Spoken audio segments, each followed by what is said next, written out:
Na nzuri tunakutana na mzee George, tumekuja kumtembelea ofisini kwake. Ana mengi ya kueleza ambayo yamejitokeza kipindi hichi. Mzee George, shikamoo. Marhaba mdogo wangu, habari ya kazi, habari ya majukumu? Nashukuru Mwenyezi Mungu, mambo yanaenda. Umeyasikia ambayo yalikuwa yanatokea mitandaoni sasa hivi baada ya kuhusu Rais Karia kuongea tofauti na wengine ambao walivyotarajia? Hata mimi nimemsikia, lakini kwanza nilivyomsikia kauli zake, kwanza nilichanganyikiwa.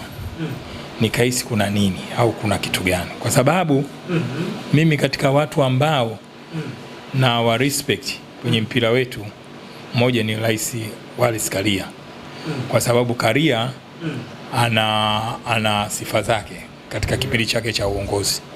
Amefanya mambo makubwa sana katika mpira wetu wa Tanzania.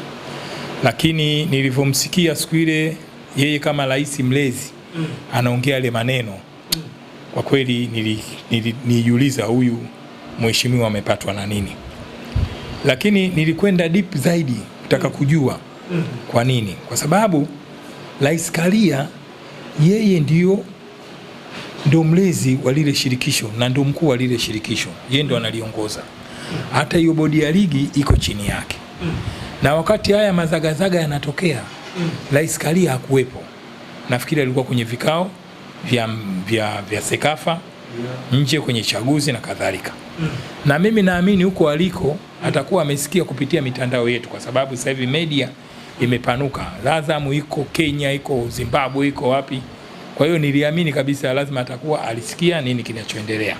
Lakini kwa sababu alikuwa nje ya ofisi, asingeweza kusema chochote wakati uko kwenye vikao vya Sekafa. Sasa najua alivyorudi, mimi nilitarajia, kwa sababu Karia amerudi siku hiyo siku ya pili, na akahudhuria sijui shughuli gani mpaka wakapata nafasi. Mimi nafikiri alikuwa hajapumzika kabisa.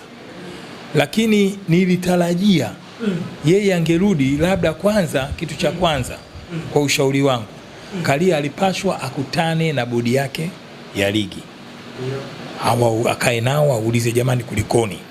Kuna changamoto gani zilizotokea? Yaani mimi naamini kwa kiongozi kama yeye, kwa nafasi yake, labda angeisikiza bodi. Wakati bodi hiyo ilishawaambia Watanzania kwamba tunafanya uchunguzi na tutakuja kutoa majibu kuhusu barua ya Yanga na jinsi mpaka mpira ule kuahirishwa.